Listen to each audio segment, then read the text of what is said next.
दाऊद तो मुझे नहीं डरा सकता है ना, आपको समझ आना चाहिए। दाऊद आपको नहीं डरा सकता सवाल ही नहीं है ना। क्यों?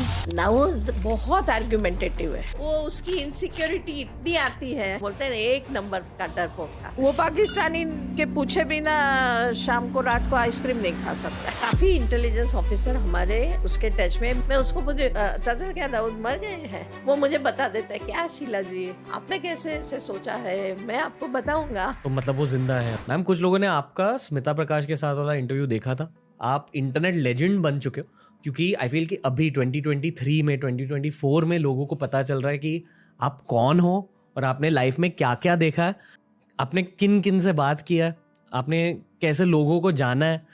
मैं ये मानता हूँ कि जब आप किसी का भी इंटरव्यू लेते हो तो आप उनकी लाइफ के बारे में जानते हो, पर उनकी एनर्जी के बारे में भी जान लेते हो। थोड़ा बहुत कुछ होता है इंटरव्यूज के दौरान। So first of all thank you for calling me.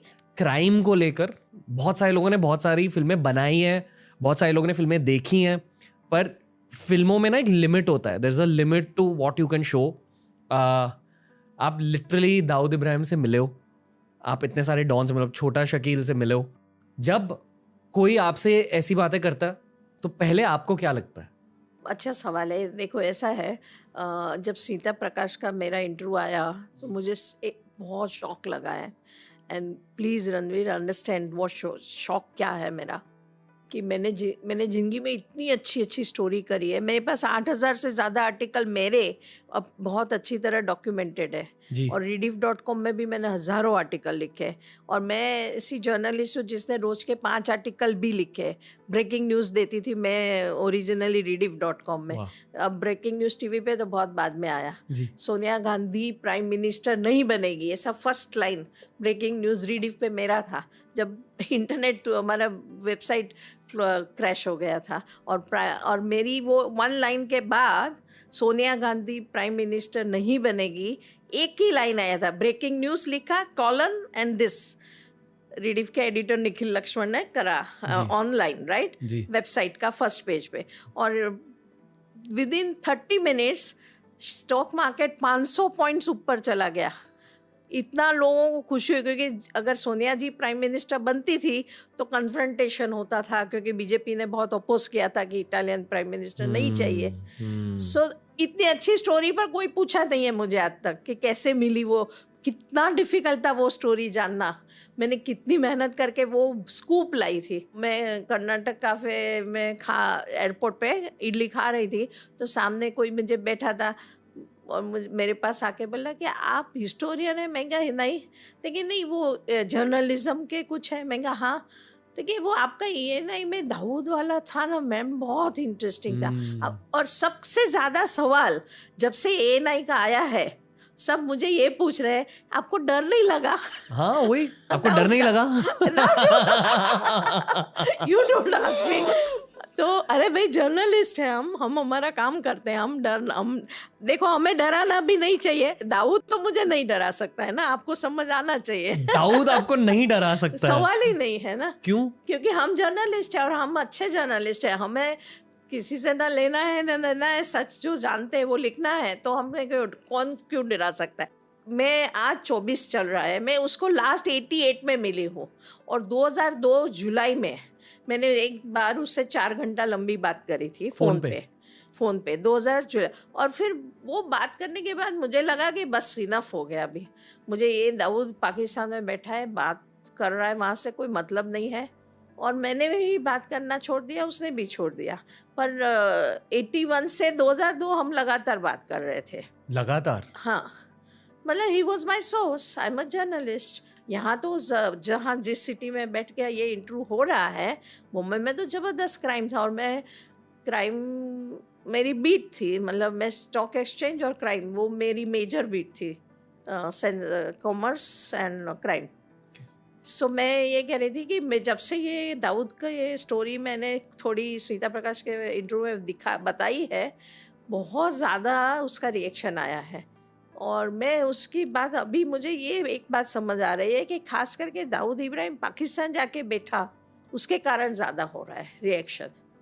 आप समझे ना, क्योंकि पाकिस्तान इतना एडवर्सरियल कंट्री है और जो कुछ वो कश्मीर में इतना आतंकवाद टेररिज्म कर रहा है, उसके बाद एक Indian turned criminal turned terrorist वो वहाँ बैठा है, वो गलत है और इसके कारण लोगों का इंटरेस्ट बहुत है। प्लस जनरली ना एक ट्रेंड चल रही है दुनिया भर जहाँ डार्क कंटेंट बहुत ज़्यादा चल रहा है। वही चल रहा है, वो समझ आ रही है बात है, मतलब जहाँ भी लोगों को क्राइम में बहुत रस पड़ता है। पर अच्छा, मैं पहले तो ये कहूँ कि बॉम्बे में आपके बहुत दोस्त हैं फिल्म लाइन में। मैं जब से दाऊद को मिली 81 के बाद लगातार मिली, और 88 में तो बहुत अच्छी तरह मिली। उसके साथ मैंने 3 बार लंच लिया, और हाँ, दुबई में। आप जैन हो ना? हाँ, आपको वेज खाना मिला? हाँ नहीं, उसको बड़ी दिक्कत हुई, उसको वेजिटेरियन खाना मेरे लिए खाना पड़ा। तो जब 3 दिन मैं वहाँ थी, उसको तीन दिन ही था। मैं आपको फ़ोटो दिखाऊंगी, जो फ़ोटो बाहर नहीं आई है मैं आपको दूंगी। तो उसने दाल सब्जी, 3 टाइप की दाल, 6-7 सब्जियाँ हर मतलब रख दिया, और फिर वो बड़ी मुसीबत से खाता था। और मेरा तो पूरा फोकस एक ही था, उसका इंटरव्यू लेना और भागना। मतलब मैं तो बॉम्बे रहती थी, बॉम्बे से दुबई गई थी। मतलब लंच करने के टाइम आप इंटरव्यू भी लेते थे? नहीं, पहले मैंने एडवांस में फ़ोन किया बॉम्बे से, जी। आपकी अपॉइंटमेंट चाहिए, आपका इंटरव्यू चाहिए। तो उसने कहा हाँ आ जाओ देखते देखते। पर आई थॉट कि इट्स कंफर्म इंटरव्यू। फिर मैं दुबई गई और उसको मिली फर्स्ट टाइम, पर्ल बिल्डिंग में उसका ऑफिस था। फिर पहले दिन उसने कहा नहीं आज नहीं कल। मैं टेंस हो गई थी। फिर पहले दिन भी लंच दिया, फिर सेकेंड डे भी लंच लिया, और बहुत मनाया, उसको मनाना पड़ा। और फिर तीसरे दिन उसने बड़ी टर्म्स एंड कंडीशन के साथ कि एक उसका अब्दुल्ला करके एक आदमी था, उसको बिठाया और बोले ज़रा भी उल्टा सीधा नहीं लिखना है। और मैं उस ज़माने में मेरे पास टेप ऐसा कुछ था नहीं, तो मैं हाथ से लिख रही थी उसका इंटरव्यू, और बड़ी मेहनत करी तब मिला। सो मैं कह रही हूँ कि हम बात कर रहे थे कि आपको इतने, मेरे तब से जब से उसके साथ खाना खाया, उसको मिली और उसको जाना मैंने कि ये क्रिमिनल क्या है और कैसा है। और तब तक वो 92 बॉम्ब ब्लास्ट नहीं हुए थे, तो वो टेररिस्ट तब नहीं माना जाता था, क्रिमिनल माना जाता था, बाद में बना। सो मैं ये कहना चाहती हूँ कि इतनी सारी हिंदी फिल्म देखी, पर आज तक मैंने देखा नहीं कि जो दाऊद को समझ और पकड़ पाए, उसकी जो एक्चुअल रियल लाइफ में है, ऐसा दाऊद कभी हिंदी फिल्म में रील पे आया नहीं, वो कहना चाहती हूँ। अगर आप एक बॉलीवुड के राइटर होते तो आप किस तरह से उनका कैरेक्टर देखो ऐसा है जिंदगी में, मैंने तो बहुत सारे क्राइम, मेरी बीट थी, तो मैंने आपको बताया पहले ही। तो करीम लाला, यूसुफ पटेल, हाजी मस्तान, दाऊद इब्राहिम और बहुत सारे, मैं तो इंडिया की 6-7 जेल के अंदर गई हूँ। तो जेल में भी काफ़ी दबंग क्रिमिनल्स और बहुत टफ नट्स बैठे होते हैं, और उनके भी इंटरव्यू किए हैं। और ये सब मैंने 1980 से 1993-4 तक किया है, तो 14-15 साल किया है। तो मैं ये कहना चाहती हूँ कि पहली बात ये है, जो क्रिमिनल होते हैं ना, जो हिंदी फिल्म ने इतना मैसअप कर दिया है हमारा लाइफ और हमारी इमेजिनेशन को, कि वो अपना पॉइंट ऑफ व्यू बहुत दम के साथ रखने के लिए विलन को एकदम ज़्यादा विलन बना देते हैं, और हीरो को बहुत ज़्यादा चॉकलेटी बना देते हैं। और मतलब हीरो बहुत अच्छा है, ऐसा होता नहीं है ना असली ज़िंदगी में। सब लेयर्स होते हैं अच्छे। दोनों ग्रे होते हैं, दोनों एक डार्क ग्रे होता है, एक लाइट ग्रे होता है। Yes, you got it. तो मैं ये कहना चाहती हूँ कि दाऊद इब्राहिम को जब मिलोगे, तो पहले तो कोई हमारे ये कैमरामैन को ले जाऊँ मैं कि दाऊद इब्राहिम को मिले, वो पूछेगा दाऊद कहाँ है। क्यों दाऊद जैसे जो हमारे इमेजिनेशन में ऐसा थोड़ी दिखता है, वो नॉर्मल आदमी होता है। मतलब जिस तरह के कपड़े मैंने पहने वैसे नहीं पहनते वो। बहुत उससे ज्यादा पहनता है। अच्छा no you can't beat him in dresses, because 88 में जब मुझे मिलना था, तो उसने पेरिस में ड्रेस करवाए थे डिज़ाइन, और मुझे बताए थे। और आप देखो मेरे जो, मैं आपको दिखाऊंगी, मैंने जो उसके फ़ोटो लिए हैं, उसमें उसने मुझे 3 टाइप के ड्रेस है, क्या ये जैकेट अच्छा है, फिर लो, फिर दूसरा जैकेट, एक ब्लू है एक ब्लैक है। तो एक पेरिस से लाया हुआ जैकेट था, वो पहना फिर उसने, जिसमें हॉरिजॉन्टल स्ट्राइप्स है। उनको वो डॉन की हाँ, इमेज हाँ। देनी थी एक्चुअली हाँ हाँ कि हाँ मैं तो हूँ डॉन। एग्जैक्टली वो अपनी इमेज बना रहा था। वाह। पर मैं आपको एक बात बताती हूँ कि जब अगर आप स्क्रिप्ट लिख रहे हैं अगर दाऊद की, तो मैं आपको 6-7 पॉइंट बता देती हूँ, सुन लीजिए। बोलो। एक, वो है ना ज़्यादा व्यापारी टाइप दिख रहा है। जब हम जैसे हम एक दूसरे के सामने टेबल पे बैठो तो व्यापारी के साथ बैठते हैं ना, ऐसा दिख रहा है। वो उसका स्टाइल, वो मारवाड़ी और गुजराती जो बिजनेसमैन बॉम्बे में थे, और जो मुंबई का कल्चर है जिसको हम टपोरी भाषा बोलते हैं, वो वाली हिंदी बोलता है। तो he is a more like a trader. मिलने में कह रही हूँ, दिमाग नहीं, दिमाग शातिर मतलब जो नेगेटिव है, पर मिलने में वो ऐसा नहीं है। और दूसरा, ये जो बहुत दिखाते हैं कि दाऊद को ये इमरान हाशमी ने एक बार प्ले वंस किया। Upon a time in Mumbai. हाँ, और वो सब एकदम कोई मतलब कोई लेना देना नहीं क्यों? दाऊद से।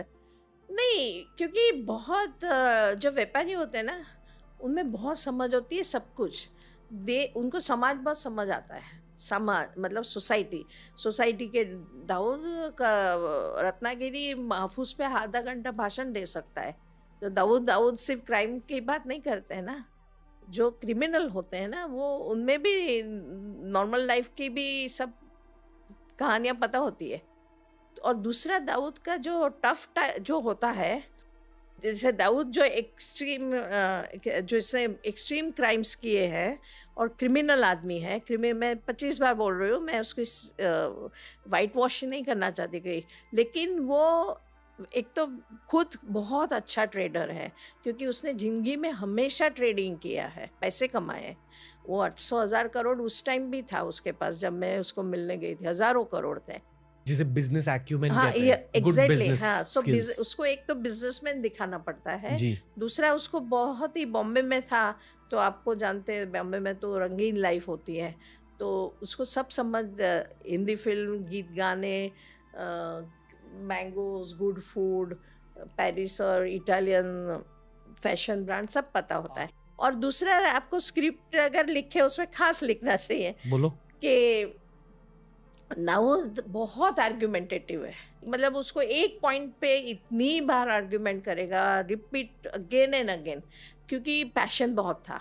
जो भी सोच रहा था उस पर पैशन बहुत था, और वो कोशिश कर रहा था कि कन्विंस हो जाए मेरे जैसे जर्नलिस्ट कि उसका इन्वॉल्वमेंट बॉम्बे बम ब्लास्ट में नहीं है, जो मैं नहीं हुई कभी। मैंने कभी नहीं लिखा कि इज़ नॉट इन्वॉल्व, नेवर। दो मुझे 4-4 घंटा इस पॉइंट पे मेरे से जितना क्विजिंग हो सके मैं करती थी, पर मैंने नहीं लिखा। सो ये बहुत इम्पोर्टेंट बात कह रही हूँ कि बहुत आर्ग्यूमेंटेटिव, इतना मतलब लगे कि लॉयर है या क्रिमिनल है, और बहुत ज़्यादा।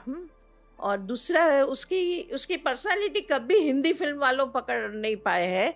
और वो उसमें एक खास ये है कि उसकी हर बॉडी लैंग्वेज और सब कुछ बहुत रिलैक्स था, ओके, टेंस नहीं था। पर एक नंबर का ज़बरदस्त नेगेटिव ट्रेट, वो इनसिक्योर था। तो आपको पता चल जाए, सब कुछ बोलने के बाद वो उसकी इनसिक्योरिटी इतनी आती है, ऐसे जैसे हम गुजराती में, अरे हम बॉम्बे की भाषा में बोलते हैं ना, एक नंबर का डरपोक था। इनसिक्योरिटी बहुत बड़ी चीज़ है, जब दाऊद को मिलो तब पता चले। पर किस चीज़ की इनसिक्योरिटी थी कि वो खुद को कम मानते थे? उसको इनसिक्योरिटी ये थी कि उसके जो गैंग वॉर में उसके जो दुश्मन थे, मैं आपको उस ज़माने की बात कर रही हूँ, बॉम्बे बम ब्लास्ट के पहले। बॉम्बे बम ब्लास्ट मार्च 93 में हुआ, 6 दिसंबर को बाबरी मस्जिद डेमोलिशन के बाद हुआ, उसके रिएक्शन में हुआ।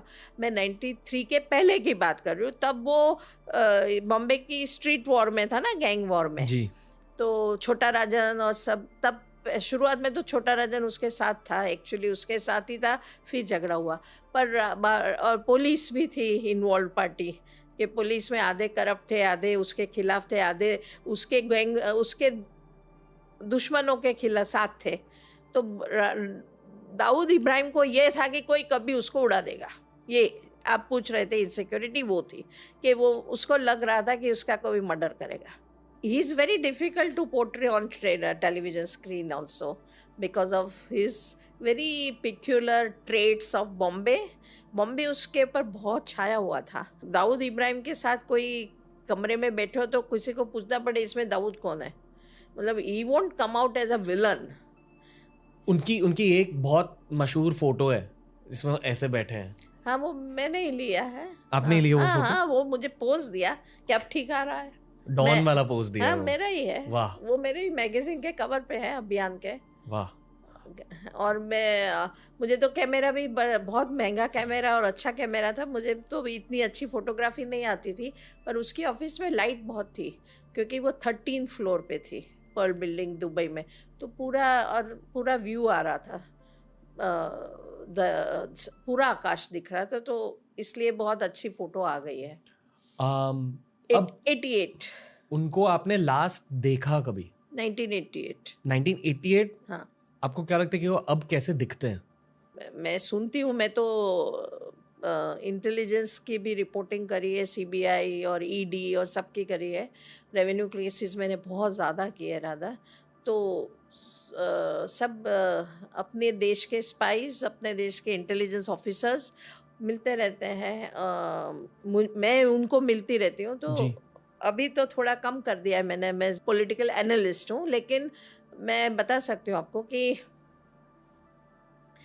काफ़ी इंटेलिजेंस ऑफिसर हमारे उसके टच में। मेरे पास एक सोर्स है, मैं आपको नहीं बताऊंगी, वो बॉम्बे में है, तो बहुत अच्छे चाचा है, मुस्लिम है, और उसको मेरे लिए बहुत रिस्पेक्ट है क्योंकि दाऊद ने उनको बताया था कि क्या क्या हुआ मैं जब दुबई गई तब, और इतने साल से मैं अपने को बहुत स्पष्ट रूप से, दिल्ली के जर्नलिस्ट मुझे ऐसा नहीं मानते कुछ कारण से, अच्छे जर्नलिस्ट भी नहीं मानते, मैं न्यूट्रल हूँ।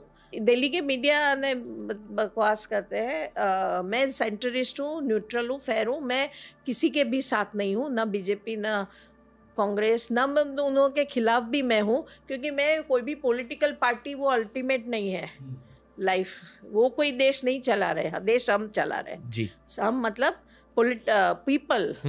मैं देश बहुत बड़ा है, पॉलिटिकल पार्टी उसमें थोड़ा सा ही कुछ कर सकती है, और मैं जरा भी नहीं डरती हूँ। यहाँ क्या हुआ है अनफॉर्चुनेटली रणवीर, कोई भी इंटरव्यू या किसी के भी बिहेवियर में पहले तुम या तो मोदी को स्पष्ट अब्यूज़ ना करो, तब तक आप सेक्युलर नहीं हो, और जब अगर आप मोदी कांग्रेस की कुछ गलतियां गिनाओ तो आप उसी टाइम प्रो मोदी हो। ये सब बकवास बातें हैं, ऐसे लाइफ नहीं चलती है, ना पॉलिटिक्स चलता है, कोई एक्सट्रीम स्टैंड लेने की ज़रूरत नहीं है किसी के भी, मैं किसी के साथ नहीं हूँ, और मैं स्पष्ट रूप से, मुझे बहुत मज़ा आ रहा है कि मैं ना एंटी मोदी हूँ, ना प्रो मोदी हूँ, ना एंटी कांग्रेस हूँ, ना मैं सोच रही हूँ कि लोगों के लिए लोग क्या सोच रहे हैं उसको लिखना और उसको समझना ही मेरा काम है।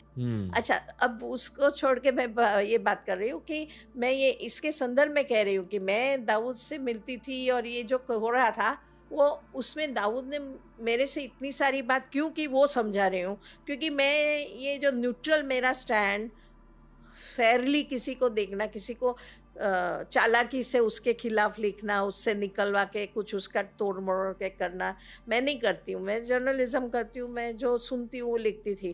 तो वो दाऊद ने इस मेरे सोर्स को बताया था कि देखो दुबई आके उसने कुछ क्या क्या किया, तब से वो सोर्स मेरे पास है। तो अगर आपको पता है ना, दाऊद की तो बार बार डेथ की बातें आ जाती हैं जी, तो मेरा एक सोर्स मेरे पास आज भी है, और वो सोर्स मैंने जैसे कहा कि मैं न्यूट्रल हूँ, वो ऐसा मानते हैं कि ना मैं प्रो मुस्लिम, ना एंटी मुस्लिम, ना प्रो हिंदू, कुछ मैं कोई स्टैंड और इज़म लेके भागती या चलती नहीं हूँ। मैं नॉर्मल लाइफ, मैं इस दुनिया को बहुत बड़ा मानती हूँ, अपनी दुनिया इंडिया को बहुत बड़ा, और मैं समझ रही ये सब हम जो कर रहे हैं वो आपका शो है तो वो 5-10 करोड़ के लिए है, मोदी और पॉलिटिकल पार्टीज़ कांग्रेस बीजेपी वो 20-30 करोड़ के लिए, इंडिया 140 करोड़ है प्लीज़ और वोट करने वाले भी 140 में से हाँ कितने हैं, 50-60 करोड़ है, तो भी आधा इंडिया बाहर है। सो प्लीज़, इंडिया बहुत बड़ा है तो कोई फ़र्क नहीं पड़ता है। तो मेरी ये एक इमेज, ये अंकल जो है बॉम्बे में उसको है, इतना मेरा पे विश्वास है। तो वो मैं जब भी दाऊद का फ़ोन आता है, अरे दाऊद की अफवाह आती है, मैं उसको पूछती, चाचा क्या दाऊद मर गए हैं? तो वो मुझे बता देता है, क्या शीला जी आपने कैसे ऐसे सोचा है, मैं आपको बताऊंगा। तो मतलब वो जिंदा है अभी? हाँ, तो जब तक हो जब हो जाता है तो मैं उस चाचा को पूछती हूँ दाऊद मर गया? तो कहते कि मतलब वो मेरे पास एक सोर्स बचा हुआ है। जी जी। और एक दूसरा सोर्स भी है जहाँ दाऊद की वाइफ मेज़बिन दुबई में सोना खरीदती थी। अब मैंने अभी उसके साथ कांटेक्ट नहीं किया है, पर वहाँ भी पूछ सकती हूँ। तो और अपने वहाँ भी इंटेलिजेंस ऑफिसर्स एक दो हैं जो मुझे एटलीस्ट हाँ या ना में जवाब दे देते हैं। तो I am just telling you कि ऐसा नहीं है कि दाऊद वहाँ पाकिस्तान में है और हमारा कोई कांटेक्ट नहीं है। जी। है। मैं एक ऐसे मेरे फ्रेंड को जानती हूँ, स्पाई इंटेलिजेंस ऑफिसर, जिसका 40 बार वो बैंकॉक गए हैं, 40 टाइम्स, हाँ, ड्यूटी पे, और हमेशा पाकिस्तान के सोर्स को मिलते हैं। तो आप सोचो वो बैंकॉक के एक होटल में अपना एक इंटेलिजेंस ऑफिसर बैठा है और बैंकॉक पाकिस्तानी आके उसको मिलता है, तो क्या वो दाऊद क्या कर रहा है पूछेगा नहीं? हमें तो जानना है ना दाऊद वहाँ क्या कर रहा है। सो दाऊद की बातें बाहर इंडिया को पता है और इंडिया को बिल्कुल फोकस में है कि उसने क्या किया। तो क्या ये न्यूज़ आर्टिकल्स दाऊद इब्राहिम खुद छपवाते हैं? नहीं, दाऊद नहीं, लेकिन आईएसआई और हाँ सब हमारे वाले उनके वाले, ये गेम तो चलता रहता है। Yes yes. आज का ये न्यूज़ निकल के क्यों आती है कि उनका देहांत हो गया है? उससे पाकिस्तान को फ़ायदा है, क्योंकि पाकिस्तान सोचता है कि दाऊद को इतने दिन पनाह दी और रखा, वो तो सब इस्लाम के नाम से किया उन्होंने, कि वो इस्लामिक मूवमेंट में उनको मदद करी है। पाकिस्तान के जो इरादे थे देश में करने के, इंडिया में, वो लायबिलिटी अभी हो गई है ना। दाऊद की यूज़फुलनेस पाकिस्तान को अब नहीं है, इसलिए ये सब अफवाहें आती रहती है। पाकिस्तान में दाऊद का यूज़ क्या है अभी? यूज़ पहले क्या था? 93 में जो कराया है वो तो आईएसआई की मदद से हुए ना पाकिस्तान के। मतलब आईएसआई ने एक्चुअली 93 के बॉम्ब ब्लास्ट कॉज किए थे? इसमें कोई शक नहीं है। 1993 में जी। जो बॉम्ब ब्लास्ट हुए, बॉम्बे में 250 करीब लोग मर गए, और वो हम इंडिया कभी भूल नहीं सकता है। वो पाकिस्तान की मदद से हुए हैं। पाकिस्तान की मदद से टाइगर मेमन, दाऊद इब्राहिम, सबकी नेटवर्क का यूज़ हुआ है जी। और उसके बदले में, और वो सक्सेसफुल हो गए, पाकिस्तान को सफलता मिली उसके बाद गलत इरादों में, और उसके बदले में उसको दाऊद को पनाह दी। क्योंकि जब दुबई, हम सब लिख रहे थे दुबई में दाऊद ये कर रहा है ये कर रहा है, तो दुबई के राजा को तो आज कितना बड़ा है, अभी दुबई तो आप जानते हैं कितना बड़ा हो गया, सिंगापुर और हांगकांग के साथ कॉम्पीट कर रहा है। तो उनके तो ये बहुत, Dubai was extremely ambitious state, तो नेशन, तो उसने दाऊद को पाकिस्तान ने फिर दाऊद को बुला दिया और पनाह दी एक्चुअली, और फिर संभाला, उसको सिक्योरिटी दी कि कोई उसको मार ना दे। अब उसकी यूपी, Dawood is in a very tragic, मतलब पैथेटिक्स है अभी उसकी हालत, क्योंकि पाकिस्तान उसको चाहता है ना, वो इंडिया आएगा, क्योंकि इंडिया में तो उसके सामने पक्का लॉ एंड ऑर्डर लगेगा और कोर्ट में केस चलेगा। हमारे देश ने बहुत अच्छा इन्वेस्टिगेशन किया 93 में और प्रूव किया है पाकिस्तान का हाथ।